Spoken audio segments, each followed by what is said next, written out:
If you clicked on this video, it's because you want to know how to get decorations.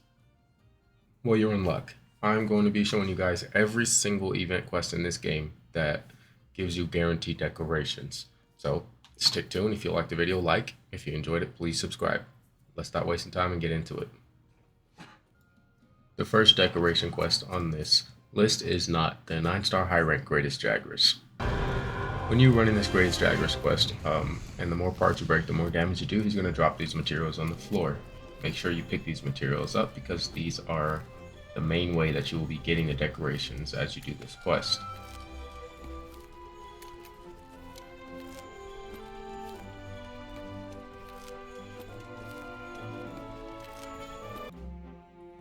So once the quest is complete, then you'll get your rewards from the Jaguars, and you'll also get your decoration rewards.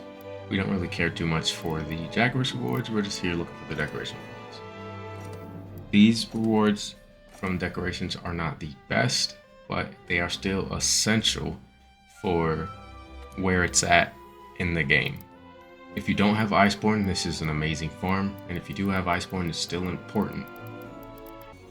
This next one is the Triple Threat Throwdown, high rank 6-star. This is not as good as the Greatest Jaguars, but although the Greatest Jaguars is, you have to be a higher level to do it, you could still do this one before that. You don't get much decorations, but you do get some. It's so it's a good, I guess, starting decoration farm if you're at this level in the game. So you can start getting some decorations and kind of start building a build.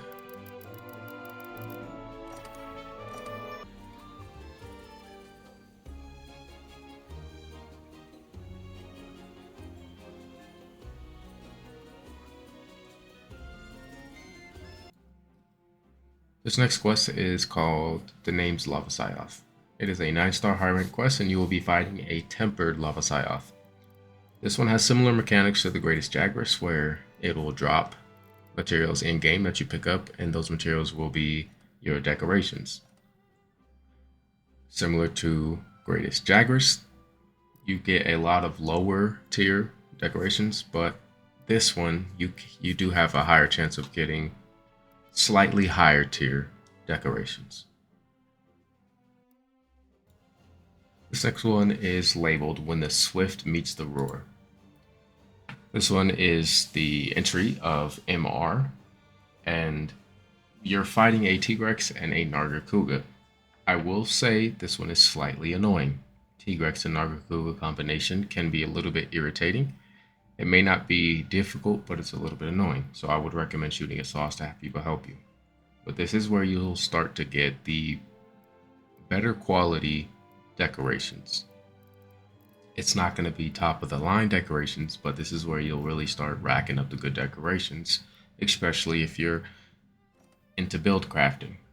Being that this one is a MR 3-star, you should be build crafting already. So definitely run this once you reach that point in the game, so that way you can start getting the decorations needed to make yourself solid enough builds to continue progressing in the game without too much stress.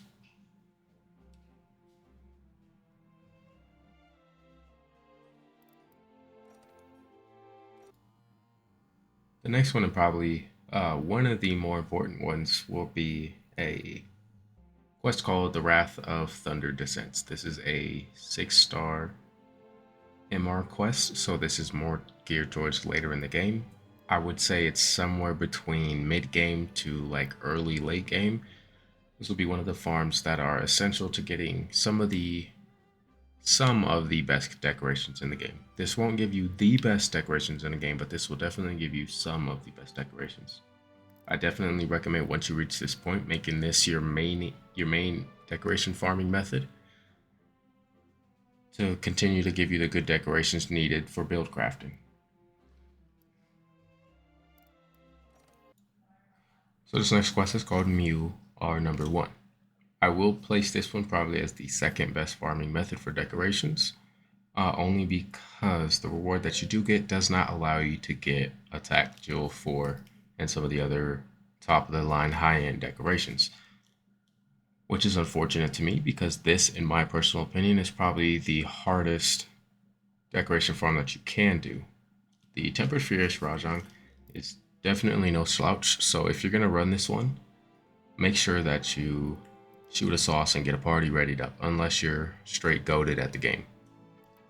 Now, with this particular quest, you don't only get decorations from completing the hunt, but you also get astral tickets, and those you can take to the melder, which I'll show you in a minute. Take those to the melder and you can also get decorations.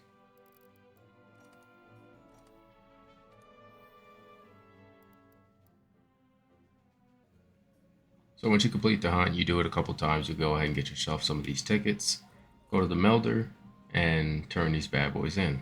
Now, like I said earlier, with these, you do not expect to get any attack boost 4s or anything like that. Literally the top of the line decorations. I think it's a little bit dumb that you can't do that, but hey, that's just the way that it is. This is also a good way to get yourself some actually really high quality decorations, but me personally, I do not think it's worth, just due to the fact of how hard Furious Rajang can be, especially if you don't fight Rajang enough to understand his moveset. The next quest that we got going on, well, this is 3 quests, right? And these 3 quests will be the endgame farm method. This will be the only decoration farms that you do, just because these 3 quests net you the capabilities of receiving every decoration in the game, including attack boost 4 and some of the other higher quality ones as such. So you'll be doing these next 3 quests, which I'm showing on the screen, but I'll go ahead and tell you, I'm going to show you individually each quest and the rewards.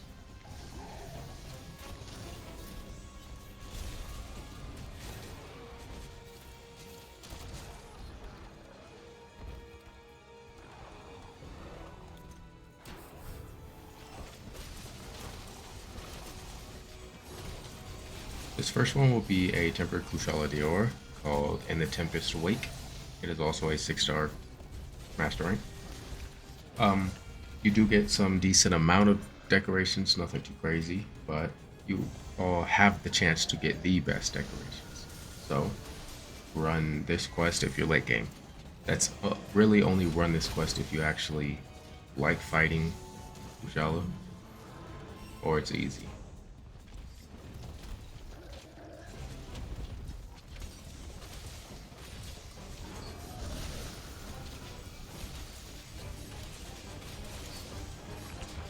Alright, so for this next one, we got the event quest called Day of Ruin. This one is a Tempered Teostra, and community consensus is the Tempered Teostra is probably the easiest of these 3. Between Kushala and Lunastra, Teostra is probably the easiest one, so this should be your farming method.